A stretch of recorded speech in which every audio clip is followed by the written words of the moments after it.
tahanan na matatag ninyong inyong-inyo, na matatawag nyong inyong-inyo, at magsisilbing bunga ng lahat ng inyong pinaghihirapan. Sa larangan ng edukasyon, may din tayong makikipagtulungan sa Department of Education at sa iba pang edukasyon expert upang makabuo tayo ng komprehensibang invention program para matulungan ang mga learner at hirap magbasa at magsulat kahit nakaabot na sila ng high grade level. Higit sa lahat, malinaw po ang stand ni Kong Red Llaga. Kapag tayo ay nahalal sa Kongreso, nasusuportahan natin ang paglipaso sa mass promotion ng mga mag-aaral na sanhi ng learning gap na magpapababa ng kalidad ng edukasyon sa kasalukuyan. Susuportahan din natin ang pagsusulong ng dagdag na sahod para sa mga guro sa pampubliko eskwelahan.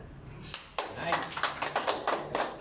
Ang pagkakaloob ng scholarship sa mga magnanais magmasteral, magdoctorate na mga teacher sa publikong paaralan, susuportahan din natin. Para naman sa long-term program, napakalaga po nito, ang long-term program. Kailangan nating unahin ang pagpapasaayos ng mga infrastruktura. Ang mga baku-bakong kalsada, at mga lugar na dapat ay sementuhin na. Pero hanggang ngayon ay nakararanas pa rin ng flash flood at landslide tuwing bagyuhan, kakulangan ng malawak at maayos na mga alternatibong daan.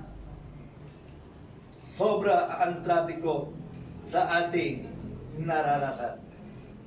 Sobra po ang traffic na ating nararanasan dito sa lungsod ng Antipolo. Realidad po yan. Isusulong din natin ang pagpapagawa ng karagdagang ospital na may mataas na bed capacity. Ito po yung DOH Modern Public Hospital.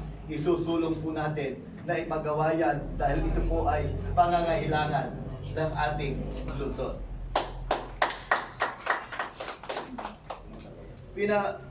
Pinakahuling isusulong natin ay ang environment and preservation sa pamamagitan ng pagbalanse ng paglago ng kaunlaran nang hindi isasakripisyo ang kalikasan.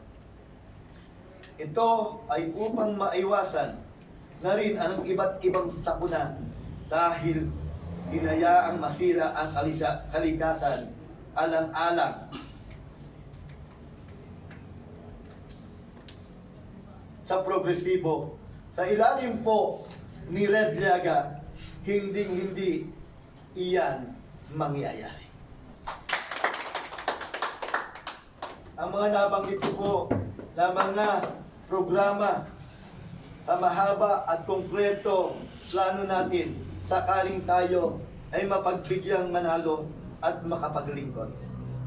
Gusto ko pong magpakatotoo sa mga Distrito 2. Hindi po ito lahat ng ito'y magagawa natin sa loob ng 2 taon. Pero sa abot po ng aking makakaya, gagawin natin lahat at matupad ang lahat kaya nating tuparin sa lahat ng ito.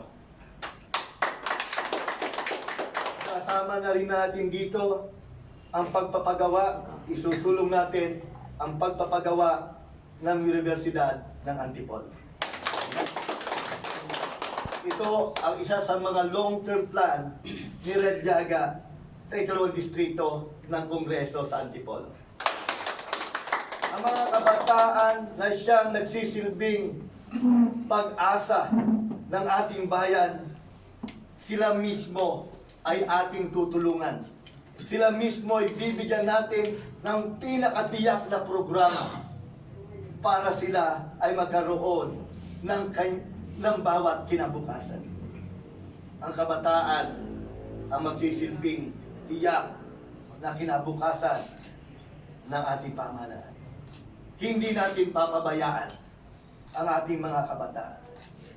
Yan ang dahilan kung bakit ako tumakbo bilang kongresista na ikalawang distrito ng Antipolo.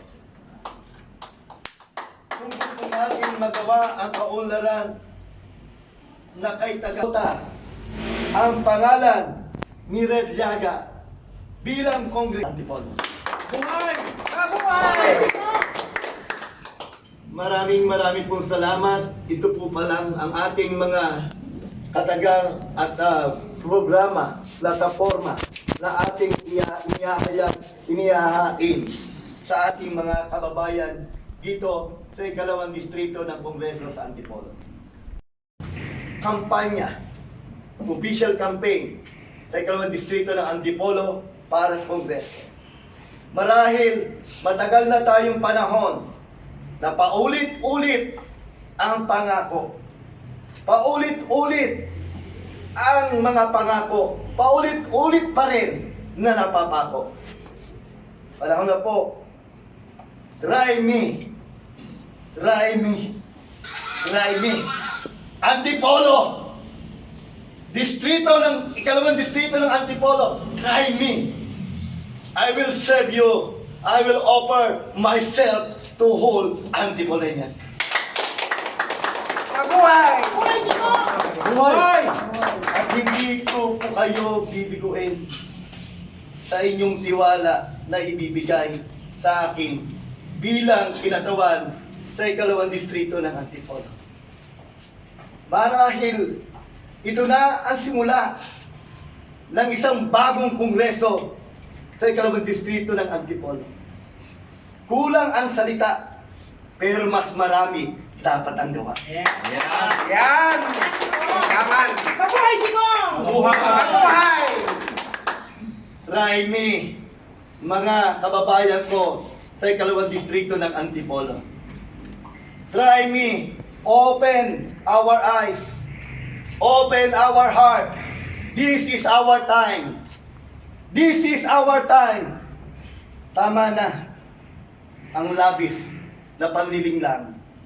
Tama na ang mga pangako na napakatagal na napako. Tama na ang mga ginawa nating sakripisyo. Ngayon naman, tayo namang mga Antipolenians, tayo namang mga ikalawang distrito ng Antipolo, mga mamamayan na kung saan naghahangad ng tunay na pagbabago para sa ating ikalawang distrito. Ang pagbabagong ito'y hindi natin para lang sa ating ngayon. Ang pagbabagong ito'y ihahanda natin para sa mga susunod na henerasyon at saling lahi ng ikalawang distrito ng Antipolo at buong lungsod ng Antipolo. This is our beginning, and this is the time for real change. The real change is the time. Antipolo sa ikalawang distrito ng Antipolo bilang kandidato sa Kongreso. Alam ko na nananabik na ang bawat isa sa inyo. Ako rin ay nananabik na. Ako rin ay excited na. Ako rin ay nangangarap sa isang malinis at payapa na eleksyon na gaganapin sa March 14, 2026. Hindi na papipigilan. Mabuhay si Kong!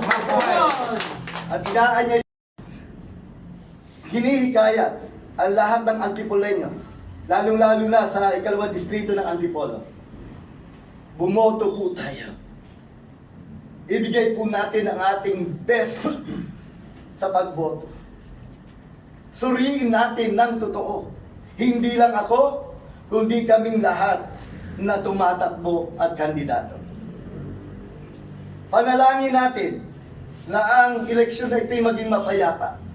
Mailuklok natin ang tunay na may malasakit at pagmamahal sa mamamayan sa 2nd distrito ng atin.